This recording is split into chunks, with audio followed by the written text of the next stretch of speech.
Ubod ng dali at ubod ng sarap na yema cake naman yung gagawin natin ngayon, guys. Perfect to kung naghahanap kayo ng imemeryenda, ipapakain sa bisita nyo, or pangbenta. Sabi ko nga kanina, sobrang dali lang ng gagawin nating yema cake dahil gagamit tayo dito ng pancake mix. Wala nang tantya-tantya sa mga ilalagay nating ingredients dito, guys. Dahil susundin lang natin yung nakalagay na instruction sa likod nito. Bale, as per instruction, maglalagay tayo dyan ng isang itlog, 2 kutsarang mantika, at 3/4 cup ng tubig. Yan lang yung ilalagay natin dito sa pancake mix, guys. Bale, 250 grams ng pancake mix yung nilagay natin dito sa bowl. If 500 grams yung gagawin nyo, doblehin nyo na lang yung mga sangkap na nilagay natin. Bale, hindi naman limited lang sa pancake mix tong gagawin natin. Kung may sarili kayong recipe sa paggawa ng puto, pwede nyo yung i-apply dito. Mas makakamura kayo sa ingredients pag sariling recipe nyo yung gagamitin nyo. After nga nating mahalo yan ng gusto, set aside lang muna natin yan. At dito naman, ipe-prepare lang natin yung lianerang paglulutuan ng mixture. Bali dito, guys, magpapahid lang tayo ng mantika sa lianera at lalagyan ng ginupit na parchment paper. Ito po is para mas madali nating ma-unmold yung magagawa nating cake mamaya. Then after nyan, buhos lang natin yung mixture na nagawa natin. Huwag nyo masyadong kapunuin yung paglalagay, guys, ha. May tendency kasi yung mag-overflow once umalsa na yung mixture. Bali dito, nakapuno tayo ng 2 lianera at 2 large size na puto molder. Masyado na kasing maliit kung sa isa pang lianera natin ilalagay yung tirang mixture. Sairin lang natin dyan yung mixture. Then ready na yung lutuin. Bali sa ganitong medium size na lianera, lulutuin ko lang yan ng 12 minutes para sure tayong lutong-luto yung cake na magagawa natin. And after ng 12 minutes na pag-steam sa mga to, ay heto na yung resulta. Super lambot at perfect yung pagkakaalsa ng cake natin. Rest lang muna natin yan at palamigin. Gawa naman tayo ng yema sauce. Dito sa pan, ilalagay ko lang tong 2 egg yolk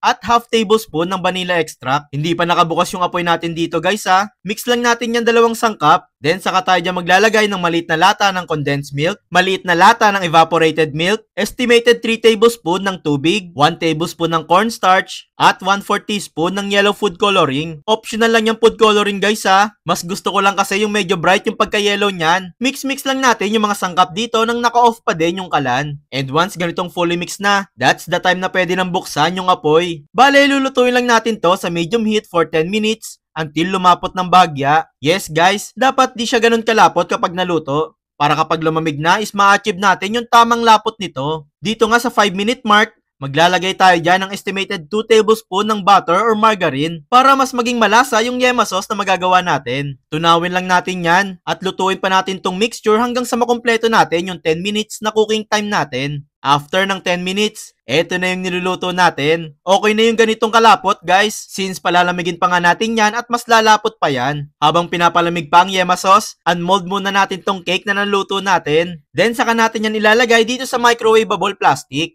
And since lumamig na rin nga tong yema sauce natin, kaya ibubuhos na natin yan dito sa ibabaw. Tantyahin nyo na lang, guys, kung gaano karaming yema sauce yung gusto nyong ilagay dito, ha. And for final touch, gagadgaran lang natin yan ng keso sa ibabaw. And that's it, guys! Ready nang iserve sa pamilya or bisita itong napakasarap na yema cake. Sabi ko naman sa inyo madali lang tong gawin. Kaya heto na yung list ng ingredients na kailangan mong bilhin sa palengke. At subukan mo na din gumawa nito.